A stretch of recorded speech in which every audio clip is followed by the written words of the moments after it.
September 1944. The Siegfried Line stretched across western Germany like a scar of concrete and steel, 400 miles of dragon's teeth, pillboxes and mines. The Wehrmacht called it the Westwall, an impenetrable barrier that would grind any assault into dust. For months, Allied commanders studied it, probed it, bled against it. Every daylight attack ended the same way: tanks immobilized on steel obstacles, infantry cut down by interlocking fire, retreat under the cover of smoke. The Germans believed their fortress was unbreakable. They were wrong, but the answer would not come from the west. It would come screaming out of the east, on a night so dark that men could not see their own hands, carried by a weapon the Germans had dismissed as obsolete, cavalry mounted not on horses but on T-34 tanks moving at full speed through blackness, guided only by instinct and rage. Before we jump back in, tell us where you're tuning in from, and if this story touches you, make sure you're subscribed because tomorrow I've saved something extra special for you. The fortress that Germany built was not born from strength, but from memory and terror. After the First World War, the Treaty of Versailles had demilitarized the Rhineland, leaving Germany's western frontier naked and exposed. The trauma of that vulnerability haunted German military planners for 2 decades. When Hitler rose to power, he ordered the construction of a defensive line so formidable that no army could breach it. From 1936 to 1940, hundreds of thousands of workers poured concrete, laid mines and erected obstacles. The result was a layered nightmare of fortifications. The first layer consisted of dragon's teeth, pyramidal concrete blocks arranged in multiple rows, each one designed to rip the belly from any tank foolish enough to attempt passage. Behind them came the pillboxes, reinforced bunkers with interlocking fields of fire, their machine guns calibrated to cover every approach. Deeper still lay the heavy artillery emplacements, their guns zeroed in on predetermined kill zones. Minefields filled the gaps, their locations known only to German engineers. By 1944, the Siegfried Line had become more than a defensive position. It was a psychological weapon, a monument to German engineering, a declaration that the Reich could not be conquered on its own soil. The Western Allies learned the truth of that declaration in blood. American infantry divisions threw themselves against the line in the autumn of 1944, hoping to exploit the momentum gained after breaking out of Normandy. They were shattered. Tanks ground to a halt on the Dragon's Teeth, becoming stationary targets for German anti-tank guns. Infantry squads crawled forward under withering fire, only to trigger mines that sent bodies tumbling through the air. Artillery barrages seemed to do nothing against the reinforced concrete. The Germans had learned from years of war how to absorb punishment and return it tenfold. Officers radioed back in frustration. One American colonel was heard shouting into his handset that attacking the Siegfried Line in daylight was like charging into a meat grinder with your eyes open. Another compared it to storming a medieval castle with nothing but rifles. The casualties mounted. Entire battalions were chewed up in hours. Commanders pulled back, regrouped and tried again. The result was always the same. The line held. The Germans, bloodied and exhausted from fighting on multiple fronts, found grim satisfaction in their fortress. Propaganda Minister Goebbels declared it the shield of the fatherland. Soldiers manning the bunkers believed him. For the first time in months, German troops felt something approaching confidence. Let the Allies come. Let them dash themselves against concrete and steel. The West Wall would break them. But 500 miles to the east, another army was watching. The Red Army had crushed the Wehrmacht across 1,000 miles of steppe and forest, from Stalingrad to the gates of Warsaw. Soviet commanders studied reports of the Siegfried Line with interest, not fear. They had faced fortifications before. At Sevastopol, at the Dnieper, at Königsberg, they had learned that no wall was truly impenetrable. The key was not to assault it directly, but to find its weakness, its blind spot, the crack in the armor. Soviet doctrine had evolved through years of brutal warfare. Early in the war, their attacks had been clumsy, trading lives for inches of ground. But by 1944, they had refined their methods into something terrifyingly effective. They called it deep battle, a theory of warfare that emphasized speed, surprise, and overwhelming concentrated force at a single point. The idea was simple: identify the weak point in the enemy line, mass your armor and infantry there, punch through before the enemy could react, then exploit the breakthrough with fast-moving units that would spread chaos in the rear. It was a doctrine built for offense, for aggression, for taking the initiative and never letting go. The man who would test that doctrine against the Siegfried Line was not a famous general. His name was Senior Lieutenant Dmitry Volkov, a tank commander in the 6th Guards Tank Army. Volkov was 32 years old, a veteran of Kursk, Kharkov and the Vistula Oder offensive. He had joined the Red Army in 1941 as a raw conscript and survived through a combination of skill, luck, and an iron refusal to die. By 1944, he commanded a platoon of T-34 medium tanks, the workhorse of the Soviet armored forces. Volkov was not a man given to speeches or grand gestures. He was quiet, methodical, and possessed of a patience that bordered on eerie. His crew loved him because he brought them through battles alive. His superiors respected him because he delivered results without drama. But beneath that calm exterior burned something colder and harder than steel. Volkov had lost his entirely to German artillery in the siege of Leningrad. His wife, his 2 daughters, his parents, all of them buried under rubble. He did not speak of them. He did not need to. The rage was visible in his eyes, a quiet, focused hatred that never wavered. In late September 1944, Volkov's unit was transferred west as part of a Soviet advance, coordinating with the Western Allies. The plan was ambitious. While American and British forces pressed against the Siegfried Line from the west, Soviet forces would strike from an unexpected angle, probing for weaknesses, forcing the Germans to divide their attention. But coordination between the Soviets and the Western Allies was complicated. Stalin did not trust Churchill or Roosevelt. The Western powers viewed the Soviets with suspicion. Information was shared sparingly, if at all. Soviet commanders were given broad objectives but little detail about Allied movements. It did not matter to Volkov. He had learned long ago that the only people he could rely on were the men in his platoon. The mission briefing came on a cold evening in a bombed-out schoolhouse near the German border. Volkov and 24 other tank commanders crowded into a room lit by oil lamps. The air smelled of tobacco smoke and damp wool. At the front of the room stood Colonel Andrei Zhuravlev, a hard-faced veteran with a scar running from his temple to his jaw. Zhuravlev did not waste time with pleasantries. "The Siegfried Line is a problem," Zhuravlev began, his voice flat and emotionless. The Americans have been hammering it for weeks. They make progress, then they get pushed back. The Germans are dug in deep. Every bunker is a fortress. Every meter of ground costs blood. He paused, letting the weight of his words settle over the room. But the Germans have made a mistake. They have focused their defenses on stopping daylight assaults. Their guns are calibrated for targets they can see. Preparing and narrating this story took us a lot of time, so if you are enjoying it, subscribe to our channel. It means a lot to us.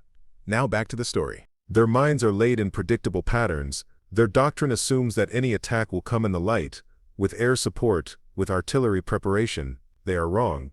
Zhuravlev unfolded a map on the table, jabbing a thick finger at a section of the line near the town of Aachen. "Here," he said, "a gap. Not a physical gap, but a gap in their thinking. The defenses are strong but they rely on visibility. At night, their advantage disappears. They cannot see what they cannot hear, and if we move fast enough, they will not hear us until we are inside their line." Volkov leaned forward, studying the map. The plan was audacious, perhaps suicidal. Zhuravlev was proposing a night assault, tanks moving at full speed without lights, navigating by instinct, and dead reckoning through a landscape sown with mines and defended by bunkers.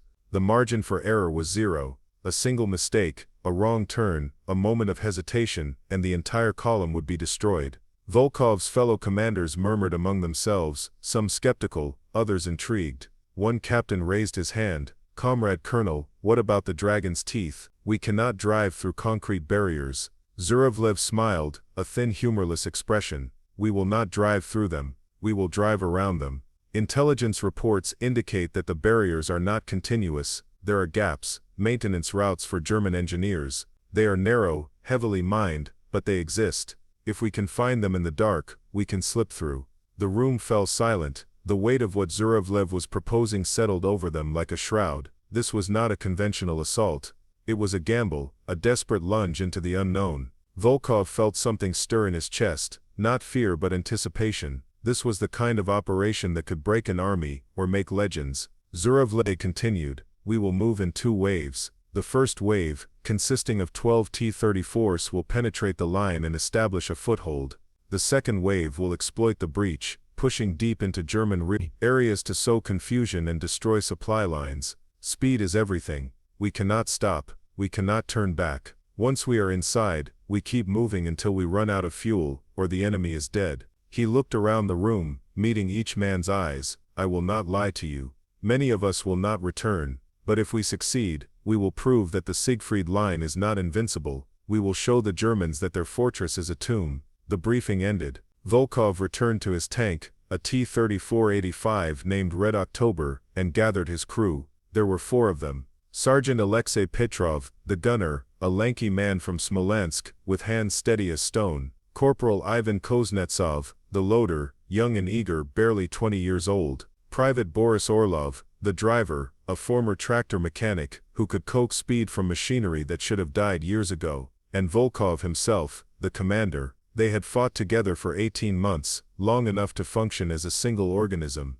Volkov trusted them with his life, and they trusted him with theirs. "Listen carefully," Volkov said, his voice low. "Tomorrow night, we are going into the German fortress. No lights, no radio, no artillery support, just us and the darkness." The crew exchanged glances but said nothing. They had learned not to question Volkov. If he said they would survive, they believed him. Petrov finally spoke, his tone cautious. "How do we know where we are going if we cannot see?" Volkov pulled out a hand-drawn map, spreading it on the hull of the tank. "We memorize the route, every turn, every landmark. We count the seconds between movements. Orlov will drive by feel, I will navigate by the stars if I have to. We practiced this kind of movement during training in the Urals, you remember?" Orlov nodded slowly. "I remember, it nearly killed us then." Volkov allowed himself a thin smile. "Then we are already prepared." The joke fell flat, but it broke the tension. Kuznetsov laughed nervously. Petrov crossed himself, a gesture he had thought he had abandoned years ago. Orlov cracked his knuckles and climbed into the driver's hatch. They spent the rest of the day preparing. Volkov walked the planned route in his mind 100 times, visualizing every turn, every obstacle. Petrov cleaned the gun, checked the sights, loaded practice rounds, to ensure the mechanism was smooth. Kuznetsov organized the ammunition, stacking shells within easy reach. Orlov inspected the engine, the treads, the fuel lines, making sure nothing would fail when they needed it most. As night fell, the tank crews gathered one last time. There were no speeches, no grand declarations. Zhuravlev simply walked down the line, shaking each man's hand, his face grim. Volkov watched him go, then turned to his crew. "Mount up." The engine of Red October roared to life, a deep rumbling growl that Volkov felt in his bones. Around them, 11 other T-34s did the same, their exhaust belching black smoke into the night air. The column formed up, tanks spaced 30 meters apart, close enough to maintain contact, but far enough to avoid chain reactions if one hit a mine. Zhuravlev's tank took the lead.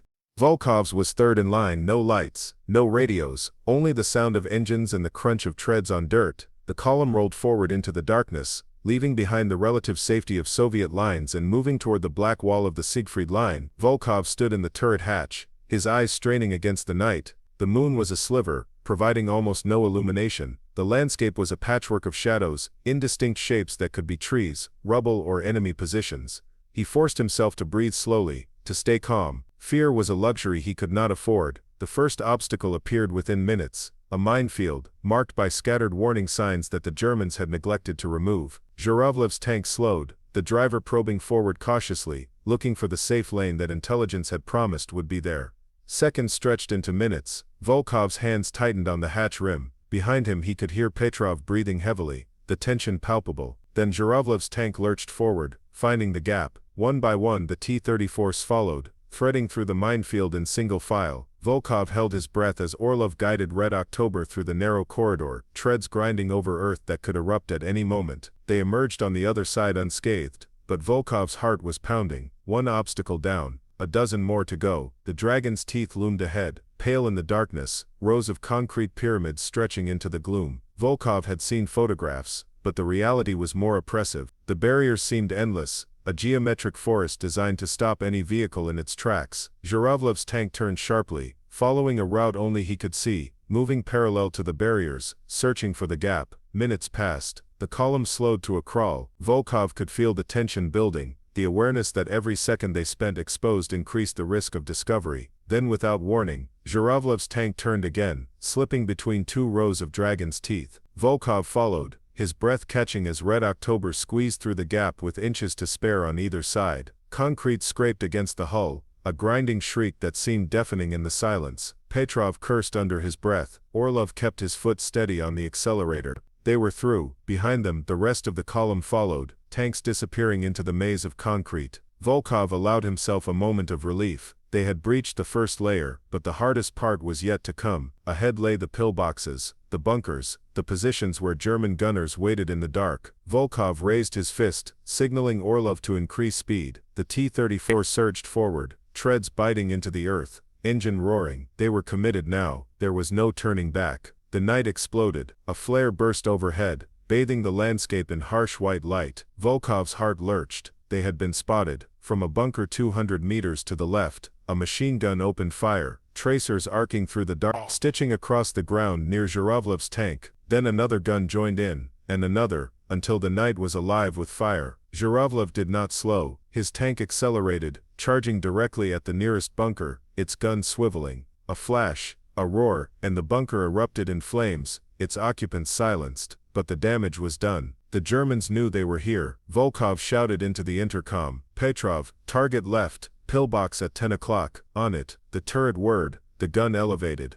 and Petrov fired. The shell streaked through the darkness, impacting the pillbox with a thunderous crack. The machine gun fell silent, but more were opening up now, a cacophony of fire converging on the Soviet column. Volkov could see muzzle flashes erupting from positions he had not even known were there. The Germans were reacting faster than expected, pouring fire into the breach. One of the T-34s behind Volkov took a direct hit, its turret lifting off in a geyser of flame. Volkov did not look back. He could not afford to. Orlov hard right, follow Zhuravlev. The tank swerved, treads skidding on loose earth. Ahead, Zhuravlev's tank was carving a path through the defenses, firing on the move, shells ripping through bunkers and gun emplacements. Volkov followed, Red October adding its fire to the assault. The night became a hellscape of explosions, tracers, and screaming metal. Another flare burst overhead, then another, until the entire battlefield was lit up like day. The element of surprise was gone. Now it was a race, a brutal contest of speed and firepower. The Germans were throwing everything they had at the Soviet column, machine guns, anti-tank guns, mortars, but the T-34s did not stop. They could not stop. To halt was to die. Volkov stood in the turret, shouting targets to Petrov, his voice hoarse. Petrov fired again and again, the gun recoiling with each shot, spent shells clattering to the floor.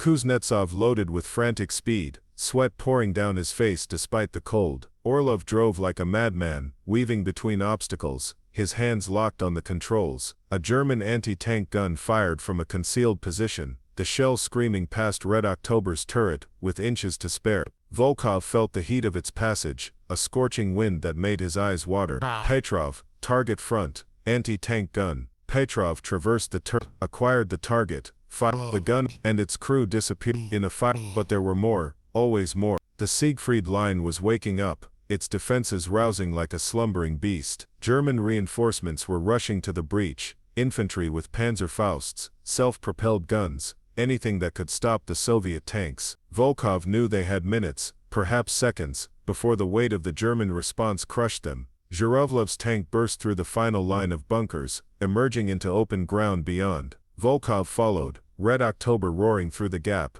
leaving the inferno behind. They were through. They had breached the Siegfried Line. But the cost had been brutal. Of the 12 tanks that began the assault, only 7 remained. The others were burning wrecks scattered across the battlefield. Volkov looked back once, seeing the fires, the smoke, the chaos, then he turned forward. The mission was not over. Zhuravlev's voice crackled over the radio, breaking the silence they had maintained. All units, form on me. We push deeper. Secondary objectives are now in play. The surviving tanks regrouped, forming a tight wedge. They had broken through the fortress, but now they were deep in German territory, surrounded by enemies, cut off from support. The second wave of Soviet armor was supposed to exploit the breach, but there was no guarantee they would arrive in time. For now, Volkov and his comrades were alone. Zhuravlev led them forward, navigating by compass and intuition, driving deeper into the German rear. The objective was simple: cause as much chaos as possible, destroy supply dumps, cut communication lines, make the Germans believe they were facing a full-scale breakthrough. It was psychological warfare as much as physical, and it was working. German units, already stretched thin, panicked at reports of Soviet tanks behind their lines. Orders were confused, contradictory. Some units fell back to regroup, others stood their ground, waiting for clarification. The result was paralysis, a critical window of confusion that the Soviets exploited ruthlessly. Volkov's tank roared through the night, past columns of German trucks, past supply depots, past headquarters buildings. Petrov fired at anything that moved, turning vehicles into flaming wrecks, scattering infantry into the woods. The Germans were everywhere and nowhere, their response fragmented, uncoordinated. For the first time in years, they were the ones reeling, the ones off balance. Volkov felt a savage satisfaction. This was what the Germans had done to Soviet cities, to Soviet villages. No, it was their turn to taste chaos, but the night was not over. As dawn approached, the situation became more dangerous. Daylight would bring German aircraft, reinforcements, organized counterattacks. The Soviet tanks had to reach their rally point, link up with the second wave, or they would be destroyed. Surovlev led them toward a small town marked on the map, a place called Eschweiler, where Soviet intelligence believed there was a bridge over a river, a crossing point that could be held. They reached the town just as the sky began to lighten. The streets were empty, the residents hiding in cellars. Surovlev's tank rolled to a stop in the town square, and the others formed a defensive perimeter. Volkov climbed out of Red October, his legs shaking with exhaustion. Around him, the other crews did the same, their faces blackened with soot, their eyes hollow. They had done it. They had breached the Siegfried Line, penetrated deep into German territory, and survived. But survival was not the same as victory.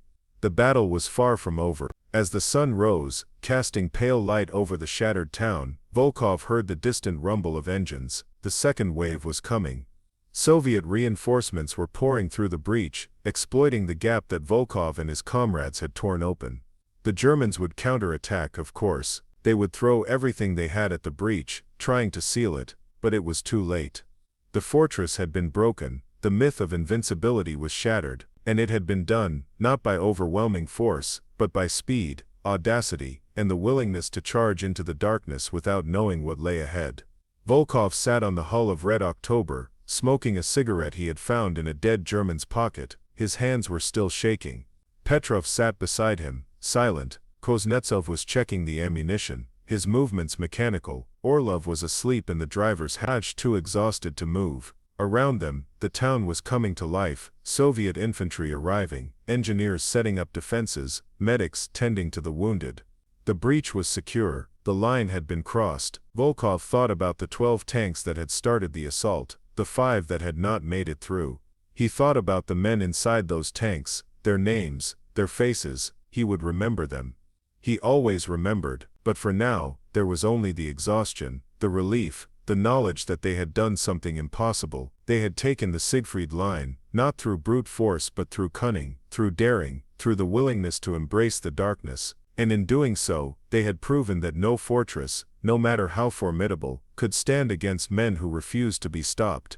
The aftermath of the breach unfolded with brutal efficiency. Within hours, Soviet infantry poured through the gap, securing the flanks, expanding the penetration. German units scrambled to respond, throwing together ad hoc counterattacks that were shattered by Soviet artillery and massed tank fire.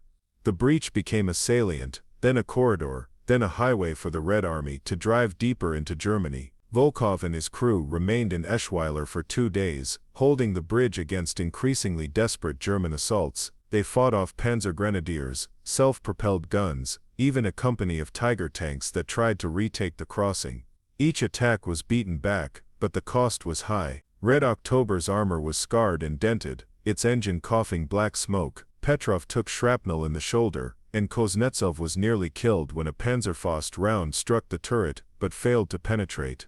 By the third day, the strategic situation had shifted. The Siegfried Line, once the pride of German defensive engineering, was collapsing along its entire length. American forces, emboldened by the Soviet breakthrough, renewed their assaults with fresh vigor. German commanders, forced to divert troops to contain the Soviet penetration, found themselves unable to hold everywhere. The line buckled, cracked and finally broke. Volkov's unit was pulled back from the front line, relieved by fresh troops. As they rolled away from Eschweiler, Volkov looked back at the town, now a smoldering ruin. He thought about what they had accomplished, the lives they had taken, the lives they had lost. There was no glory in it, no triumph, only exhaustion, and the knowledge that the war was not over. But the breach had proven something fundamental. It had shown that the Siegfried Line, for all its concrete and steel, was not invincible. It had shown that speed and audacity could overcome static defenses, and it had shown that the Red Army, bloodied and battered but unbroken, could strike anywhere, at any time, with devastating effect. News of the breakthrough spread quickly. Soviet propaganda seized on it, proclaiming it a great victory, a testament to the superiority of Soviet tactics and the heroism of Soviet soldiers. Western newspapers reported it with a mixture of admiration and unease. The Soviets had done what the Americans and British had struggled to do. They had breached the fortress. In Berlin, the news was received with disbelief and rage. Hitler ranted at his generals, demanding to know how such a thing could have happened. He ordered counterattacks, reinforcements, anything to seal the breach, but the resources were no longer there. Germany was bleeding from 1,000 wounds, and the Siegfried Line was just one more. For Volkov, the recognition came quietly. He was awarded the Order of the Red Banner for his role in the assault. The citation praised his courage, his leadership, his refusal to retreat in the face of overwhelming odds. Volkov read it once, then folded it and put it in his pocket. He did not feel like a hero. He felt like a survivor. His crew received medals as well. Petrov, his shoulder bandaged, accepted his with a grunt. Kuznetsov grinned, holding his medal up to the light. Ortolov said nothing, but his eyes shone with pride. They had done something extraordinary, and they knew it, but the knowledge was tempered by loss. The 5 tanks that had been destroyed in the assault, the crews that had died, they were not forgotten. Their names were read aloud at a memorial service, their sacrifice honored. Volkov stood in the ranks, his face impassive, but inside he raged. Every death was a debt, a weight he would carry until the war ended, or until he died, whichever came first. The strategic consequences of the breach rippled outward. With the Siegfried Line breached, the road into Germany lay open. Soviet forces advanced rapidly, capturing town after town, pushing the Wehrmacht back toward the Rhine. The Germans fought with the desperation of men who knew defeat was inevitable, but desperation alone could not stop the tide. American and British forces, coordinating with the Soviets, despite lingering mistrust, pressed forward from the west. The pincers were closing. Germany was being crushed between 2 massive armies, and there was no escape. Historians would later debate the significance of the Siegfried Line breach. Some argued it was a turning point, a moment when German defenses irrevocably collapsed. Others claimed it was merely one of many breaches, no more important than the crossings of the Rhine or the fall of Berlin. But for the men who had fought there, the debate was meaningless. They had been there, they had seen the fortress fall, they knew what it had cost, and they knew that war was not decided by fortifications or technology alone. It was decided by men willing to charge into the darkness, to face the unknown, to risk everything for a chance at victory. Volkov continued to fight through the winter of 1944 and into the spring of 1945. Red October carried him through Poland, into East Prussia, and finally to the outskirts of Berlin. By then, the tank was a battered wreck, held together by welds and prayers. Ortolov had coaxed life from the engine long after it should have died. Petrov's shoulder never fully healed, but he continued to fire the gun with grim precision.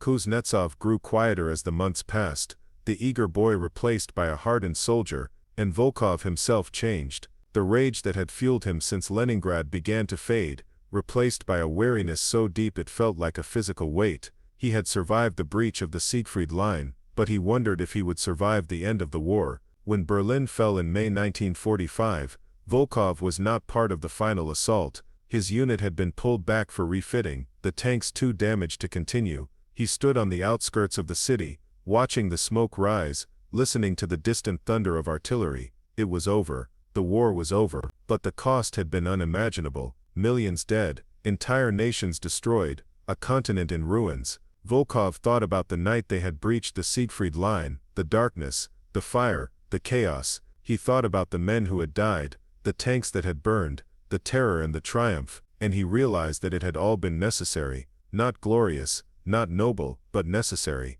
The fortress had to fall, the Reich had to be destroyed, and someone had to do it. Years later, long after the medals had been put away and the memories had faded into the background of everyday life, Volkov would sometimes think about that night. He would remember the sound of the engine, the smell of cordite, the feel of the turret hatch beneath his hands. He would remember Petrov's steady hands, Kuznetsov's nervous laughter, Ortolov's unshakable calm. He would remember the darkness, and the way they had driven into it without hesitation, trusting in each other and in the machines that carried them, and he would think about what they had proven, that no fortress was truly impenetrable, that courage and audacity could overcome any obstacle, that the human spirit, when pushed to its limits, could achieve the impossible. The Siegfried Line had been Germany's last hope, its final shield, and it had been shattered not by overwhelming force, but by a handful of tanks driven by men who refused to accept that anything was impossible. In the end, that was the legacy of the breach, not the tactics, not the strategy, not even the victory itself, but the proof that determination, courage, and the willingness to face the unknown could change the course of history. The fortress had fallen, and the men who broke it would never forget the night they drove into darkness and emerged victorious. The morning after the breach brought a silence more unsettling than the chaos of the night before. Volkov stood beside Red October, watching Soviet infantry stream through the gap his unit had torn in the Siegfried Line. Columns of trucks, artillery pieces, and support vehicles rolled past, a river of steel flowing into territory the Germans had sworn could never be taken. The fortress that had seemed impenetrable just hours earlier now lay broken, its bunkers smoldering, its dragon's teeth bypassed, its myth shattered. Engineers worked frantically to widen the breach, clearing debris and marking safe lanes through the minefields. Medics tended to the wounded, both Soviet and German, their faces grim as they sorted the living from the dead. Volkov counted the cost in his mind: 5 tanks lost out of 12, 35 men dead, dozens more wounded. For what? A gap in a concrete wall. But as he watched the endless flow of reinforcements pouring through that gap, he understood. The breach was not just a tactical victory, it was psychological warfare. The Germans had built the Siegfried Line to be a symbol of invincibility, and that symbol had been destroyed in a single night. German prisoners were being marched past, their faces hollow with shock and exhaustion. These were not the confident soldiers of 1940 who had conquered France in 6 weeks. These were broken men, young boys and old veterans pressed into service, fighting a war they knew was lost. One prisoner, a lieutenant no older than 25, caught Volkov's eye. The German stared at the T-34, then at Volkov, his expression a mixture of disbelief and terror. "How did you get through?" "Lol," the German asked in broken Russian. "How did you see in the dark?" Volkov did not answer. There was nothing to say. The truth was too simple and too brutal. They had not seen. They had driven blind, trusting in speed and luck and the hope that the Germans would not expect an attack at night. It had been madness, and it had worked. The German shook his head slowly, as if trying to comprehend something beyond his understanding, then was led away by Soviet guards. By midday, reports began filtering in from other sections of the Siegfried Line. The breach near Westwall had triggered a cascade effect. American forces, seeing the German defenses in disarray, had renewed their assaults with fresh intensity. British units pushed forward in the north, Canadian troops exploited gaps in the south. The entire line was collapsing, not because of overwhelming force, but because the myth had been broken. Once soldiers believe a fortress is impenetrable, they fight with confidence. Once that belief is shattered, doubt creeps in, and doubt is more destructive than any shell. German commanders scrambled to contain the damage, throwing together counterattacks from whatever reserves they could scrape together. Panzer divisions that had been held in reserve for a final defense of Berlin were diverted to the west. Infantry battalions were rushed to the breach. Artillery was repositioned, but it was too late. The momentum had shifted. The Red Army had breached the fortress, and now they were pouring through like water through a crack dam. Volkov's unit was ordered to hold the bridgehead at Westwall for another 48 hours while fresh divisions moved up to relieve them. Those 2 days became a blur of constant fighting. German infantry probed the Soviet positions, testing for weaknesses. Self-propelled guns fired from concealed positions, forcing the Soviet tanks to hunt them down one by one. At night, German patrols infiltrated the town, trying to sabotage equipment and kill sentries. Volkov and his crew slept in shifts, never more than an hour at a time, always ready to mount up and fight. Petrov's wounded shoulder worsened, the bandage soaked with blood, but he refused to be evacuated. Kuznetsov developed a hollow look in his eyes, the weight of constant combat wearing him down. Orlov's hands trembled when he was not gripping the controls, but the moment he climbed into the driver's seat, the trembling stopped. They functioned on instinct and discipline, their bodies moving without conscious thought. On the 3rd day, relief finally arrived. A full tank brigade rolled into Westwall, fresh crews with clean uniforms and undamaged machines. Volkov briefed the incoming commander, a young major, who listened with wide eyes as Volkov described the breach. The major seemed almost disappointed that he had missed it, as if war were an adventure, and not a grinding horror. Volkov felt a sudden surge of anger, but swallowed it. The major would learn soon enough. They all did. Volkov's unit pulled back to a rest area 10 kilometers behind the lines. Red October limped along, its engine coughing smoke, its treads worn nearly smooth. Mechanics swarmed over the tank the moment it stopped, shaking their heads at the damage. One sergeant told Volkov bluntly that the machine should have died a dozen times over. It was a miracle it had made it this far. Volkov patted the scarred hull affectionately. Red October had carried them through hell. It deserved respect. The official commendations came a week later. Volkov and his crew were summoned to a field headquarters, where a general whose name Volkov did not recognize pinned medals to their chests and shook their hands. The general gave a speech about courage and the indomitable spirit of the Soviet soldier, but Volkov barely heard it. His mind was elsewhere, back in the darkness, back in the breach, back with the men who had not come home. Petrov stood beside him, his arm in a sling, his face expressionless. Kuznetsov fidgeted with his medal, uncertain what to do with it. Orlov stared straight ahead, his jaw set. When the ceremony ended, they returned to their billets in silence. That night, Volkov sat alone outside the barracks, staring up at the stars. He thought about the night of the breach, the way they had navigated by instinct, the terror and exhilaration of charging into the unknown. He thought about the fortress they had broken, the myth they had shattered, and he thought about what it had cost. The breach of the Siegfried Line became a turning point not because it changed the strategic situation, though it did, but because it changed perceptions. The Western Allies saw that the Soviets could execute complex operations with ruthless efficiency. The Germans saw that their last line of defense was not enough, and the Soviet soldiers themselves saw that audacity could triumph over fortifications, that courage could overcome fear, that the impossible was merely difficult. In the decades after the war, military historians would study the breach in detail, analyzing the tactics, the timing, the execution. They would note the innovative use of night assault, the reliance on speed over fire, the calculated risk of moving without lights or radio communication. But for Volkov and the men who had been there, the analysis missed the point. The breach succeeded not because of tactics, but because of will, because a handful of tank crews had been willing to drive into darkness without knowing if they would survive, because they had trusted each other more than they feared the enemy. Volkov continued to fight through the final months of the war, but the breach remained the defining moment of his service. Years later, when asked about it, he would say simply that they had done what was necessary. He would not speak of the fear, the chaos, the moment when the flares burst overhead, and he thought they would all die. He would not speak of the men who had burned in their tanks, the screams on the radio, the smell of smoke and blood.